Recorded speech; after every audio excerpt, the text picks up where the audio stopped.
Thank you so much for joining us today on our talk about leveraging student workers to improve digital accessibility. My name is Travis Lee. I'm the UCLA Disabilities and Computing Program Coordinator. I have a background in instructional design. I also identify as someone with a disability, and I've been in this work for about 5 years. And when I came in, we were in a place at UCLA that was actually, in my mind, quite dangerous. But we'll describe that in a little bit. I want to introduce Carolanne, or have her introduce herself. All right. Hi, I'm Carolanne Link. I am the UWAI Senior Program Manager. UWAI stands for the UCLA Web Accessibility Initiative. My background is in disability advocacy, social impact, and management. I identify as a person with disabilities, and I use pronouns she, her. Great, thank you. Oh, come on. Not again. All right, hold on 1 second. Can we? Yes, next.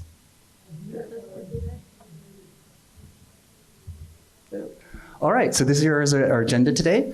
We're going to describe what the DCP is, the Disabilities and Computing Program at UCLA. We're going to describe a program or an initiative called the UCLA Web Accessibility Initiative, which was in response to an Office of Civil Rights complaint in 2018, actually. And we're going to talk about how we responded in 2020. And then Carolanne's going to talk about what the students do and their roles. And we're going to talk about the team diversity, the 80-20 rule. And lastly, we're going to talk about the future of our student team and the impact. All right, so what is the UCLA Disabilities and Computing Program? We are a program, a department of about 3.5 people, 3.5 FTEs. We are responsible for overseeing the entire campus for digital accessibility. The areas of focus within the DCP are mainly public websites historically. Videos and documents. Documents are going to be a huge part of our talk today, and how the remediation effort went with documents. Risk management, we're talking about the TPRM process, which is called the third-party risk management process, and how UCLA manages risk for third-party products coming onto the campus, as well as training. We offer training at UCLA for students, faculty, and staff. Our positions are myself, I'm the coordinator. We have the program manager, Carolanne Link, our testing lead, Sal, who is a low vision individual, as well as our technical lead, Chris Patterson, who many of you guys know. Next. All right, so this is something slightly different. So in 2018, there was a handful of, well, there was multiple complaints against the university in terms of our public websites and the digital accessibility of those websites. Those complaints went to the Office of Civil Rights. And in responding to the Office of Civil Rights, in preparation, UCLA put together a committee to say, okay, what are we going to do? How are we going to address the Office of Civil Rights when they do come back to us? What they did is they put together a kind of a grant, an award of $1.2 million to bring UCLA to a defensible level of accessibility. And what did that look like? The full remediation of 37 of UCLA's most important websites, the Gateway, the financial aid website, the Center for Accessible Education, Disabilities Office, all of these were part of the 37 websites. And our job was to bring them to WCAG 2.0 AA level compliance in this 3-year timeframe. We launched a robust and ongoing accessibility training program. At one point, we were training like once a week, just to get people up to speed, get the culture of UCLA to change. This is in response to multiple complaints that were investigated by the Office of Rights in 2018, from 2018 to 2019. Next. Okay, so the UI project has, I think this is a really basic formula for any of the campuses if you want to take on web accessibility. First is a policy. We do have a UCOP policy, but UCLA is also working on a local policy. Like what does this policy say? It basically says all new content being developed will meet WCAG 2.0 AA level. We do manual testing and remediation. This is a very important piece. You know, we invested in automated, but as our previous speaker said, we need actual people. So we have a manual testing process and a remediation process, as well as automated testing. So we have the Site Improve system that all of you have access to, as well as the data that comes out of the Site Improve system. We need a measuring stick. We need data to tell us where our websites are going and where they currently are at. And lastly, the most difficult piece is creating a culture of accessibility, educating people. And Carolanne's going to go a little bit more into that. Next. All right, so what is it like to be investigated by the Office of Civil Rights? This happened in 2020. So in the summer of 2020, the Office of Civil Rights came back to us after those 2018 complaints. We were not sure if they were ever going to come back to us. There was kind of a lull during the Trump administration on investigating a lot of ADA complaints. But in 2020, it came back to us. It was a lawyer who came back to us, as well as a tester, an accessibility tester, to describe 12 UCLA websites, mostly academic, that were inaccessible. And they went into each of those pages and showed us how they're inaccessible. They were zooming in to tablet view and mobile view and telling us all the accessibility gaps in the pages. They told us we had 3.5 weeks to correct all of the issues and bring the sites to WCAG 2.0 AA. And how did we do that? With 3 people, it would have been impossible. There is a lot of work that can be done with one person. We have Chris Patterson, who could create the templates and frameworks, but there was still a heavy lift, the content. We still had to put alt text, put descriptive linking. We had to fix a lot of grunt work that had to be done on these websites. The way we did it, we leveraged student workers, all hands on deck for 3 weeks. And we were able to meet the accessibility requirements of OCR, and the case was dismissed against us. And this is the story of that student team who was able to fight off the Office of Civil Rights, and UCLA is in a much better place because of that. All right, so I'm going to pass it off to Carolanne, who's going to talk about who these students were. Awesome. Thanks so much, Travis. So as previously mentioned, I'm the senior program manager for the DCP. And one of my jobs, potentially my favorite part of my job, is running the student team. So I'll give you a quick Want me to control? You can. All right. I'll give you a quick rundown of what our student team looks like and all the interesting specializations that they do. So where we started, as Travis said, we started with this grant and we started with 4 students and only 2 types of positions. One was straight remediation. They got into mostly documents that already existed and had to just put their head down and grind that work out. The second type, we had 1 student who was visually impaired who did screen reader testing on all documents and web materials. Now we have 15 students and 13 different types of positions that they hold, because we realized throughout this process that just these 2 types of positions was not enough to, as Travis said, breed that culture of accessibility that really helps spread our message and prolifically throughout the campus. So the short version of what do they do? Accessibility research, testing, creation, consultation, trainings, etc. The longer version, and here's the list of our 13 different student positions. I want to draw your attention to the fact the term accessibility engineer. That's the catch-all term that we call our students, because all of them are facilitating. I feel like I'm getting feedback here. Oh, did I? Okay, we're good. We're good. Okay, thanks. Because all of them are facilitating accessibility in one way or another. As you can see on the screen, we have some that are more technical, some that are web-based, some that are outreach, some that are comms or documents-based, and I'll go into each one of these in the next slides. So to start, as many of the sessions during this conference to talk about is the difference between all the impact that front-end web and content creators have on accessibility of websites. So these students here actually help staff, faculty, and other students understand the front-end web accessibility content best practices. So heading structure, alt text, color contrast, descriptive linking, all things you may have heard of during this conference. Additionally, Site Improve content contributor trainings. So Site Improve is a really robust tool. There's so much in it and can be very overwhelming for people without a technical background. So these students help guide individuals through this tool to make it more palatable to them, so they understand what these different pages and metrics mean, so that they can better improve and create accessibly. On the back end of that, we have our back end web accessibility engineers. So these are CS majors who really get into the code. They're in the HTML, the CSS. They're partnering with other IT departments on our campus to create web templates, blocks, and pages to ensure that the tools we are giving our developers on campus are as accessible as possible. So again, they get into the Site Improve, but instead of focusing on the front end metrics, they focus on the back end metrics for development teams. And this can be for staff, this could be for student developers, it can be a wide range of individuals touching that material. Next, documents lead. This is a position that we developed over time because we realized how prolific this need was on our campus. PDFs fly through all the UCs and they're constantly created. So even battling them has been really tricky. The gentleman on the left, his name is Michael. He was actually with the DCP for all 4 years of his undergraduate experience. He was so phenomenal at his job that our UCLA newsroom actually wrote an article about his impact. But he learned in depth, not just PDF accessibility, but slides, Word documents, all sorts of documents. So, and not only this, as he got more and more advanced at this, he could tailor trainings to specific departments. So different departments would come to us and say, hey, here's an example of what we've created. How do we create best practices for our specific department? And that was super key, not just giving everyone the same blanket training, but being able to tailor it to these needs. Since Michael's graduated, this gentleman, Peter, has taken over that position and is also doing a phenomenal job helping to train campus on this type of material. So PDF remediation, we've touched on it a little bit, and here's some beautiful faces, 9 beautiful faces who have worked deeply on this topic. But I want to also emphasize that everyone else on our team, all of our students have learned PDF remediation as a baseline in their skill set.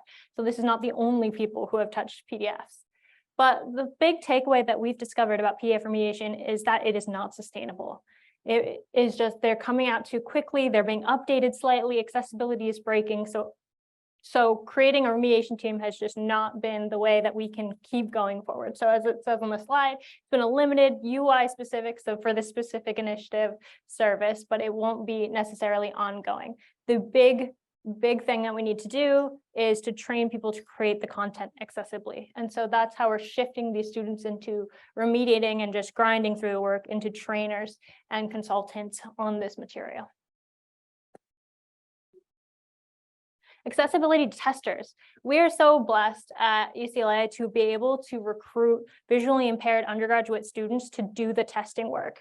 And here are 3 individuals that we've had throughout our time, but they're native screen reader users, sometimes also Braille users, and can help with Braille displays as well. But beyond just also doing the testing themselves, they can teach some screen reading basics to the other students on our team so that they can self-check their work before they even get to our testing students. In fact, the student on the left, our first tester, Megan, actually became a professional screen reader tester as part of her career after college. Okay, outreach and social media. So a lot of people get surprised that we have this position, and this position we developed about a year after we started our program. The reason being is because all of our technical content turns people away. They go, oh, do I really care about this? Do I know enough to do this? So we really need to create enough communication on our campus to make people interested, to make them seem like, yes, this is for you. This is something you can do easily. There's not a huge barrier to entry. And so we have had some fantastic coordinators who help create that content, schedule it, put it, and make sure not only, of course, that is accessible when we distribute it on our Instagrams and on our flyers, etc. So it's been very important part of our strategy, again, with the culture aspect, to push forward this communication, make sure campus is aware, because we've had plenty of people come to us and go, wow, I didn't even know your department exists. As Travis said, we're 3.5 people, we're not that big. All right. Next, building off of that video creation, we recognize that a lot of people may not consume material through reading or written guides, etc. That video creation has been a very popular medium for people to consume information. So this goes for fun, outreach, and cultural education content, but also training content in technical skills, etc. So this is a very new position. We've been very glad to start producing more of our own content, and I'll go into that a little bit later. Next, video accessibility specialist. This was a really important position when we transitioned during the pandemic to a lot of online learning. The focus for this individual was captioning. As a lot of us know, captioning, auto captioning especially, can be really tricky. It can be, it varies a lot in how accurate it is, especially with technical terms, people with accents, people with any sort of speech impediment. So it was very important for the student to do a lot of research on the different tools available, the integrations available, and the presentation strategies. Is this person mic'd up appropriately? Should they be speaking slower, etc.? So there was a lot of things that we can just help give these guidelines to faculty and other teaching staff that could really change the game in teaching over Zoom, specifically during the pandemic. Purchasing and risk management. So this is something that we've gotten into in the last couple of years, but as many of you know, getting vendors on campus is already tricky. You've got privacy and security going on, and now we're adding in accessibility. And for a lot of people, it's just another hoop to jump through, but it's really important hoop to jump through. So we have got 2 new students who are focusing specifically on this. So they're learning all of the skills to asking the right questions. If you were here for the accessibility mindset talk, does your vendors know WCAG? Do they have examples of actually accessible work, etc.? These are the important questions that everyone needs to know to ask. So these are the students that are helping create guidances around this so that everyone who is going through that purchasing process knows how to be informed in accessibility and know what red flags to be aware of. They're also learning from our testing lead, some testing basics. So maybe they'll test the vendor's homepage for tab testing or for color contrast, because these are red flags you want to know about your vendor before you sign those contracts. Data analysts. So we have 2 big pieces, 2 big platforms on our campus, Site Improve and Ally, that create a lot of data, but we hadn't been using that data to strategize on how to approach the accessibility landscape on our campus. So this woman, Alyssa, is a data theory major, and so her job has been just looking at this raw data and figuring out, how do we approach this? Do we look at more STEM classes? Do we look at more humanities? Where is the foot traffic going, and what kind of content should we be paying attention to? And of course, this work is never ending, but it helps us start to think, how can we maximize our impact? What's most urgent, etc. So it's been a really great use of her skill set. Again, this one is in conjunction with the computational medicine department. We have been very lucky that the chair of that department, Dr. Eskin, has been a huge supporter of digital accessibility. He's been a huge partner. And so with that department, we have created a couple of very interesting positions, including the faculty support resource accessibility engineers. So these 2 women, again, right towards the beginning of the pandemic, were creating more faculty guides around creating digital documentation, digital resources. So when you're posting your slides, are you thinking about, are those math equations accessible to a screen reader? That's a really tough job, but here are some quick guides on how to do that, all the basics that we've discussed. But it was really a tough time for faculty and TAs, especially those who are very used to analog methods of teaching, to come into this space, and we wanted to make it as palatable and not frustrating for them as possible. The second project that we're on with computational medicine is the AETP, or the Accessibility Engineer Training Program. We realized that these different skill sets that I've just talked about with all these different accessibility engineers within our department can be taught to students throughout campus. Any student that's being hired by any other department can learn some of these basic skills and help that department create accessibly. And through this, we can attack this problem on all fronts. So right now, these students are developing this program. Currently, it's a 6-week, it's just a couple hours a week, where we train the students on digital accessibility basics, document accessibility basics, and some disability culture, just to get them started in that conversation and that accessibility mindset, so that they can start to help push their departments, friends, colleagues, etc., in the right direction. This training is something we've put all of our students through as we onboard them to our department, regardless of what they're going to specialize in. And it's been very beneficial, and our current beta test is going really well. So our last category is really interesting, GIS and mapping. This is something that when you think digital accessibility, you may not think of first, because when you think of maps, we tend to think of the physical space, but it is this bridged gap between digital and physical space. So we have been lucky enough to receive 2 funding grants from our EDI office to help bridge that gap. So the first one in 2021, during the pandemic, we got some money to inventory all of the external entrances and exits on all of the buildings on campus at UCLA. So this was a very fieldwork intensive task. The students would go and they'd collect, is this a power door? Does the power door open both sides of the door? Is there Braille signage in front of the door? What type of handle? For example, if you don't have full function in your fingers, hands, arms, what kind of door handles are you utilizing to open said door if it's not powered, etc. So we put this together in a digital map. We also made sure that this digital map was color contrast friendly, but that was a big question when people saw the color scheme we chose.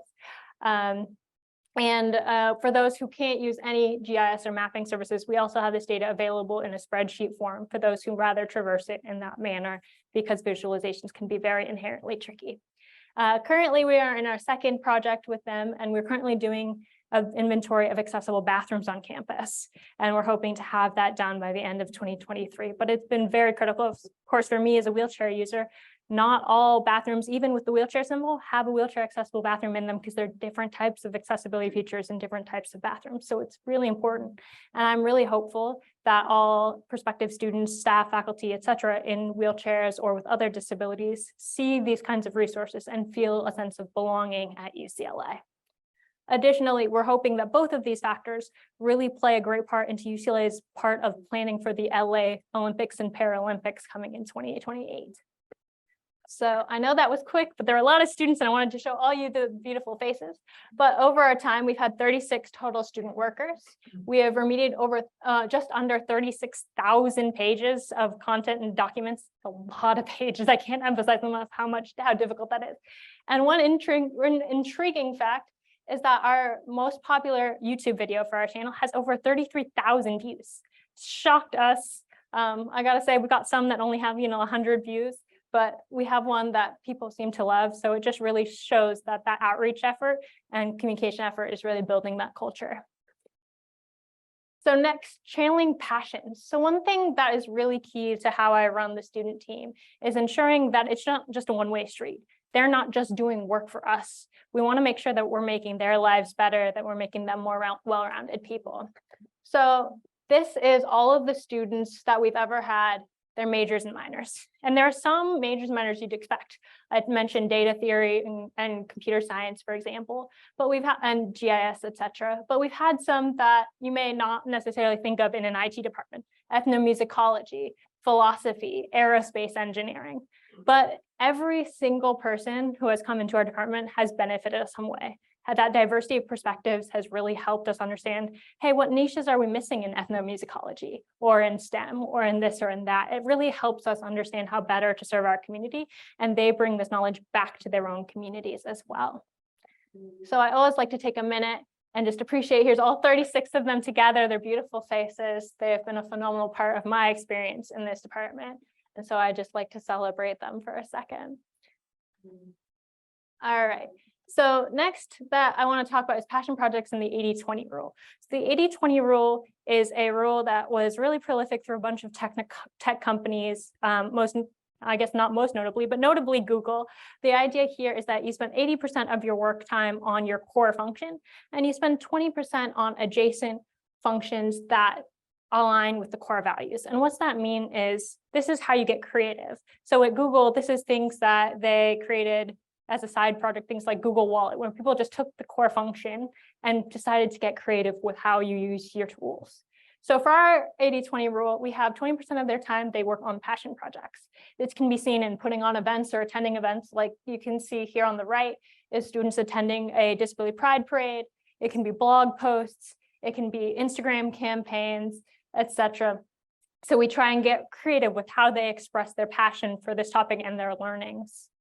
So for example, here is YouTube videos that we've created. I've touched on these a little bit before, but we've got everything, and I'll go across. It's a three columns by 2 rows. And the top left, we have PDF accessibility. So that's a technical video about understanding Adobe Acrobat and how you can use it. Role models needed was conversation around disability representation in Hollywood, so film and television. Educating Ben was one of our students, Ben, who is an able-bodied ally, and he realized how much he was learning all these fun tips and tricks to being a good ally. So he wanted to give back and do that, teach the community in a fun way. Behind the glasses was a student on our team who identified as both low vision and LGBTQ, and he had a lot of conversations around that intersectionality of his identities. So he did Q&A sessions, he did interviews. Doogie's Doodles, this was our individual who was majoring in philosophy. So he liked to ask these bigger esoteric questions. He did it via whiteboard voiceover videos, if you're familiar with that format. And then lastly, we also dabbled in exploring other parts of culture like sports. So interviewing Paralympians and understanding how these worlds, digital, physical accessibility, sports all mesh into the existence of disability culture. So another big passion project sector we have is our blog posts. So I'm just going to pull out some of my favorites. Here's one: disability tips from a once ignorant able-bodied person. When we have them write their blog posts, they can be any length, they can, as long as they're respectful. And then we just have them write about how working in this space has impacted them. Here's another, not all pizzas are created equal. It was one of our blind students was with our team when Domino's Pizza actually refused to create their websites and digital app accessibly and actually wanted to push it to the Supreme Courts to grant them that. And so this is a student expressing their opinions on that situation. Learning disabilities at college, this student didn't outwardly identify as disabled coming into our program, but over time and spending time within the community, he began to outwardly identify as having a learning disability and talks about that. Special Olympics versus Paralympics, just understanding these two different organizations, really important, but quite different. But in the able-bodied community, people don't know the nuances between the two. That's so autistic is so insensitive. This was an autistic student we had on our team. I referenced him earlier, Michael Ting, who talks about how stereotypes, slurs, word choices are really impactful, and we need to be considerate of how we talk to one another. Disability inclusion video games. So this is what kind of characters are you seeing in video games? What kind of controllers are you seeing? How inclusive is this space? Because of course, video games, both online and offline, are just really part of the youth community at the moment. And then this one is a relatively recent one. I love, why are you sorry that my parents are deaf? We have a student on our team who is a CODA, or a child of deaf adults. And she talks about how whenever she mentions this about her parents, people tend to treat her with pity and say that I'm sorry. And so she reflects on that. So I love our blog, please check it out. It's a little plug right there, but just the fact that these are very fascinating and impactful topics. But a lot of people go, Carolanne, why do you emphasize this? Why is this important? Why do you waste, air quotes, the time on this? But when they spend 20% of their time doing this, an hour a week, 2 hours a week, depending on what their workload is, they come back in that 80% and they work harder. They care so much more. They have that accessibility mindset. They want to serve this community. So it's not just a waste of time, quotes again.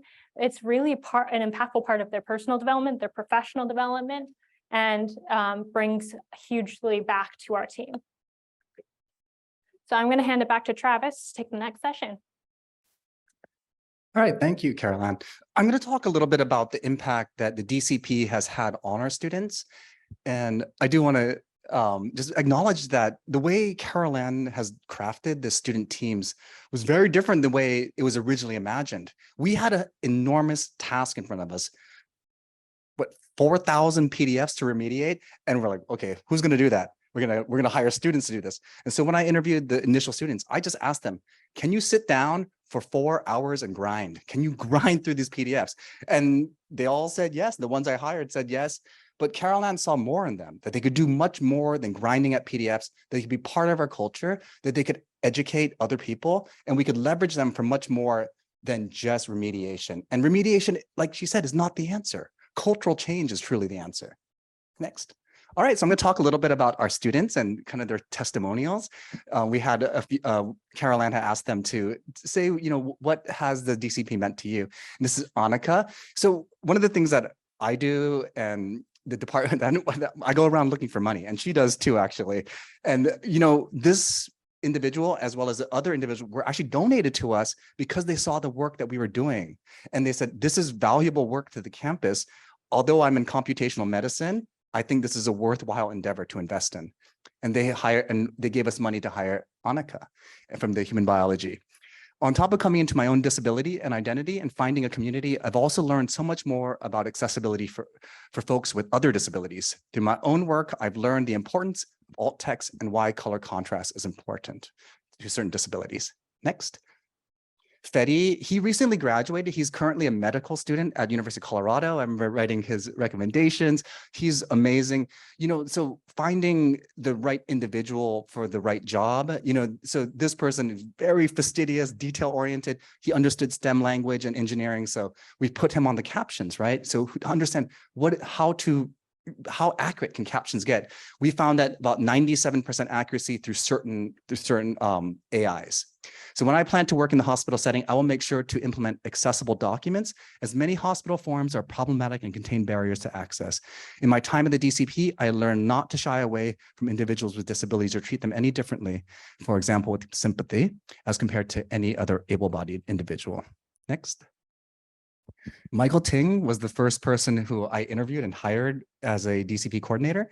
And he was right out of high school. He had finished a summer working at McDonald's. And, I saw in him an ability to do PDF. Now, he was one of the people I asked, can you grind? He said, yes, he can. Yeah. So he stayed with us for 4 years. He ended up leading trainings for faculty on how to do PDF remediation. And so he says this: Carolanne has been absolutely amazing in letting us as students pursue our own ways of contributing that play to our talents as well as skills we want to develop. Recently, I've been taking on live trainings for UCLA departments. More than any other public speaking course I've taken, these trainings are amazingly helpful for me, even in the very different context of mathematics, my own major. I've noticed that I'm becoming a lot more confident in talking to my professors and both asking for help and even just chatting. This is someone who identifies as someone with autism. And he's doing public speaking training. He's now making more money than me at Warner Brothers. So next. Oh, Heather Cho. Yeah, so she's our GIS coordinator. This is an example of looking for money again. Carolanne, she has a vision for an accessible UCLA map, right? We are going to have many Paralympians at our campus in a few years, and we want to make sure that the UCLA map is up to date with all of the accessible information. And Heather Cho, she is one of the leaders in gathering the data and better understanding the GIS platform. As a geography major and GIS minor with a strong interest in public health, my work with the DCP in creating an accessible campus web map and a routing service has allowed me to take my GIS skills from the classroom to a real-world public health application while giving back to the disabled community. Sakina, she has this to say: the DCP means a lot to me as it's been an integral part of cementing my passion for increasing accessibility in healthcare and in the workplace and in society overall. I am grateful to have had this space as a student to hone my skills and write about disability issues I am passionate about. Next, Peter, he's actually, he's a brilliant individual who is actually working for Skunk Works this summer, which is they develop military airplanes. So he's just a brilliant guy, but he uses that brilliance to actually improve accessibility at UCLA. I stumbled across this job with no expectations, but I can confidently say that working with the DCP has impacted me beyond the work environment. I've learned more about the depth and impact of our work and what it means for the disabled community. Arzu, who is also going into medical school as well. She identifies as a CODA, and she's had this to say: being at the DCP has allowed me to connect with and advocate for my student community. I've been able to expand upon my own knowledge of student needs as a student by reaching out and highlighting the stories of my campus peers. I've had the most transformative experience at the DCP, especially as a student in the Disabilities Studies Department, contributing my experience and building upon my understanding through my work. So both a theoretical framework and a practical application. Nicholas Xinghao. So these are some of our we've had a lot of students graduate. So he's one of our newest members. He's going to be a sophomore next year in political science. For me, working at the DCP has been an incredible opportunity to impact the campus community in ways I previously did not imagine. I've had the chance to make tangible impacts on issues that matter to me and my peers, and seeing the people our work helps is gratifying and a rewarding experience. My time at the DCP has taught me so much, from expanding my technical skills to growing my allyship, and has inspired me to get involved in other campus organizations advocating for the disabled community. So he actually is a member of the UCLA Committee on Disability, which is a committee that I run. So he's just a student representative on that committee. So these are people getting involved beyond just their work here. All right, so here's some, Carolanne asked them to do a word cloud to describe what the DCP would mean to them. And here's some of the words, and it's really rewarding to see how these students feel about their job at the DCP: informative, progressive, compassionate, collaborative, fulfilling, supportive, passionate, driven. And what I find really impactful for me when I see this, I work at UCLA, so we've had a lot of strife and strain between the disabled community within our student body with disabilities and the administration. We literally had a sit-in where students were laying on the floor of our president's office, of the chancellor's office. And I look at that as, it's really sad. But what I think we're doing is giving, a lot of our students are disabled. They come into our department and they have a home and they see that, you know, they could complain. They complain and they try to make change out there. But these students are the change. In our department, they are the change that UCLA is making. And they could see the sausage making process of what it takes to create an accessible document, what it takes, you know, the politics, even internally. I bring them to meetings. I want to show them that this space is a very interesting and dynamic space full of challenges and a rewarding job. And some of them have gone into disabilities work and some of them have gone into digital accessibility as a career. And I feel so happy about that. So I'm really just thrilled to see this presentation. You know, Carolanne put most of it together and she's really led the student team. So I give her all the credit. I was talking about just these students just grinding through PDFs, but now we see that they could do so much more. Next. So what's next for our students? So, like I said, empowering students with disabilities to be the change makers in accessibility. I think that's the #1 in my mind. And then change the culture of UCLA from an accommodation-centric to a universal design. That is the core issue in higher education, is that we always think of it as a reaction. We should be thinking of it as an accessibility mindset or universal design mindset. But this is the area that I really am interested in going into. UCLA may not be ready for this. I don't think most higher education is ready for this. But to grow the student team and to improve the accessibility of digital instructional environments, the public website space is important for the university, mainly around litigation and risk.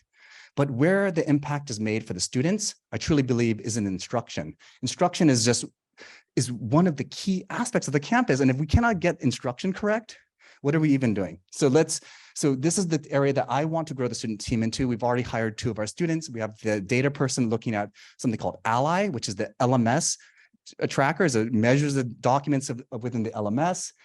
And I'm looking at piloting a program right now. We're remediating 10 courses, fully online courses, to WCAG 2.0 AA level compliance, partnering with the Center for Accessible Education to understand the impact. Is it worth it? I think it is, but we have to get the data to prove it. Can we impact accommodations through accessibility? I think the answer is definitely yes. And this is where I want the students to go next, which is instruction. We've already focused on the public space for quite a long time. And beyond that is going to be accessible research. So this is where I think that our student team is going. And we're almost at time. Okay, next. All right, thank you so much for attending this topic on really leveraging student workers to improve accessibility. Just so you know, just the brass tacks is about $11,000 per student per year for these guys. That's it's 10 hours a week during the regular school year and 20 hours a week during the summer. And that's about the cost of a student. So we originally had them at 20 hours a week, but we found that 20 hours a week was a little bit too much. So we actually split that time. So that's why our student teams are quite big, because they're working at 10 hours a week right now. Yeah, so we'll take questions. Thank you. I think applause for... Oh, yeah. Yeah. Thank you. And we have 2 questions from those that are joining us virtually. So I'm going to read the first one. It's from Jenny Bombasaro McNulty. So if PDFs are no longer being used, are you transitioning to requiring use of another more accessible tool? Sure. So PDFs are not being used. We just are trying to get people to create them more accessibly. We do recommend that if you do have the option, it's better to have an accessible HTML page if that's something you can use, especially. So yeah, we do recommend other more accessible, inherently accessible formats like HTML web pages. But the point about the PDFs is switching away from remediation to accessible creation. Yeah, and I'll also add that I ideally want to move away from PDF as a format and really focus on HTML. Everyone knows HTML is a much more accessible format. The higher education is in love with the PDF for some reason, but we know the truth is HTML. Thank you. And the next question is from Bonnie Wims. How do you balance or optimize the relatively short time that students hold positions with the amount of training knowledge needed to be an effective consultant engineer? Yeah, great question. So this is something we've thought a lot about. So part of the idea of the 80-20 rule and getting them invested in the topic is that they stay longer. As I mentioned for Michael Ting, he spent all 4 years of his undergraduate with us. We've had a couple of instances where we've only had programs for a specific time. So like a summer internship where we know that they're going to be there for a single quarter. But on average, we've been having them for 2 to 3 years, even catch them as a sophomore or going into their junior year. So it's been really about 2 things. So making sure that the position that they're in grows with them. So if they go, hey, I've switched my major, can we shift my job skills to, should probably walk away from that. I'm getting feedback, but switch my job skills to something more aligned with my major. Like Alyssa, who you saw on previous slide, was doing PDF remediation. But when she got into data theory, we were like, how do we better utilize Alyssa? And now she's doing data theory and data application. So making sure what they're working on can grow with them, making sure they're invested in it, checking in with them. As you may imagine, I can go into a longer talk about this, but the flexibility of managing students, especially in a flex work environment, is another whole talk that we can get into another time. Yeah, I do want to also add that the training program is about 6 weeks, right? And so that on 6 weeks compared to like 4 years or 3 years that we do have them is not a deal breaker, right? And it's only a few hours it's not like 6 weeks of like all day or anything like that. The retention, I think, is really important because, like, you know, we train these students, we get them all up to speed, and it would be not helpful if they just left shortly after that, right? So Carolanne has done, like she said, she's done a really good job in terms of recruiting their interest, keeping them in this job. Most of our students actually stay for all their entire time at UCLA. We make it a really welcoming environment. Carolanne manages actually a majority of our students remotely. I have a couple of them coming in, but these are almost an entirely remote team now since the pandemic. Thank you. Are there any questions here?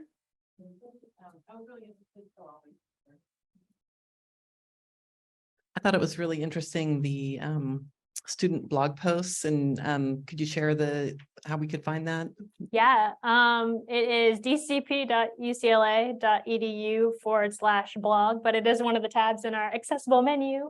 But yeah, absolutely. And I'm very happy about the blog itself. I can't express how much it touches me when they write about something either in the news or something that's personally affected them. We have one coming out this week about Barbie and Mattel, and Barbie and able-bodiedness is the title. So keep a lookout for that. That's really neat initiative. Thank you. Any more questions? Oh, there's some questions.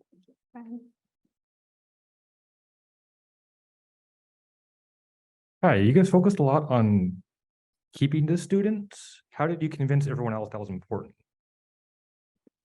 I missed the last bit. Kira, how do you what? How do you convince everyone else keeping the students was important? Like keep. Oh, well, I mean, within our department, I think it's always been kind of accepted that they were going to stay for the duration of the grant. So we didn't have to necessarily convince our department about the turnover issue. For other departments, it's been about networking with the people in power. So as we touched on, computational medicine was kind of a surprise partner. Like it wasn't a department we ventured out for. But when that individual, the chair of that department, came to UCOD, which is the UCLA Committee on Disability, and got involved and saw the value, that's how it starts to trickle down actually from those power players. So we try, and whenever we have meetings or presentations and we have someone who's definitely a decision maker, we try and just start there, even if it's just one student for, again, that's 10 hours a week, or maybe it's just an office student that they already have learning some basic skills. So we try and tailor the investment to their willingness, if you will. Well, I just want to add that accessibility is oftentimes like a reaction, like I was saying earlier, and it was a reaction to an OCR, Office of Civil Rights complaint in 2018. That's kind of cooled off, honestly, at UCLA. So I think that oftentimes, like within the UC system, you need trauma to get the funding, right? So in this case, we're trying to convince leadership at UCLA, there continues to be a sense of urgency around digital accessibility. We faced litigation in the past, and I really do think that if you were on your home campus, you could begin to pilot a program like this at with a smaller student body. We started with 4 students, we grew it, and it just takes a little time. But I truly believe that students are one of the best ways to address these types of issues, because it's not like super deep, complex work, but you still need a technical mind. You need to be detail oriented, and they need to be managed. But this is a type of work that can be done by many different types of students. We've had, humanities students, engineering students. It doesn't matter. We could train them to do this type of work. Thank you, Travis. Carolanne, Travis, are there any more questions? We are pretty much at time, but Carolanne was very generous to say that if there are additional questions, they can, I don't know, take a little bit more time. But are there additional questions?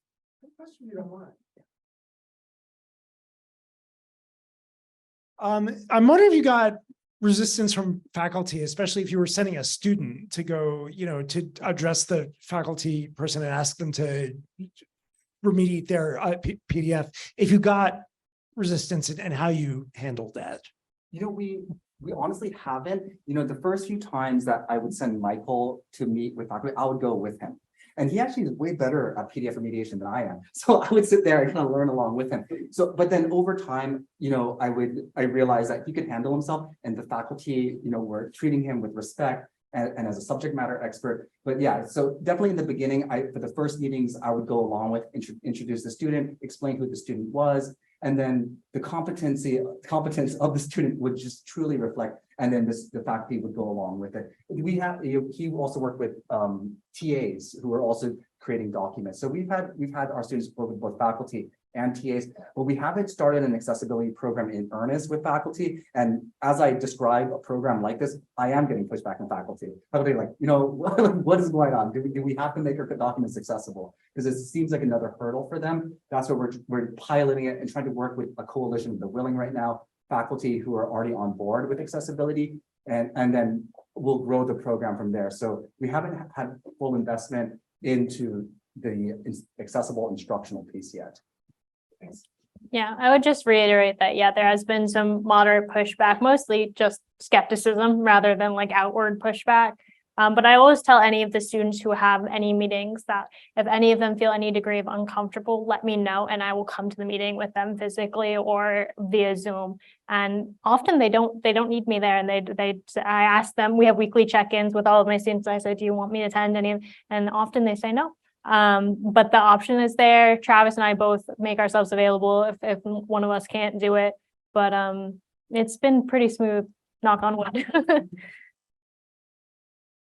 Thank you. Are there additional questions or no? Well, how about a big round of applause for Carolanne and Travis? Thank you. Thank you for all your work. Very beautiful, inspiring work. And please don't forget to respond to the survey. It's very important that we hear what you think about these great efforts that you're doing. Thank you. Thank you.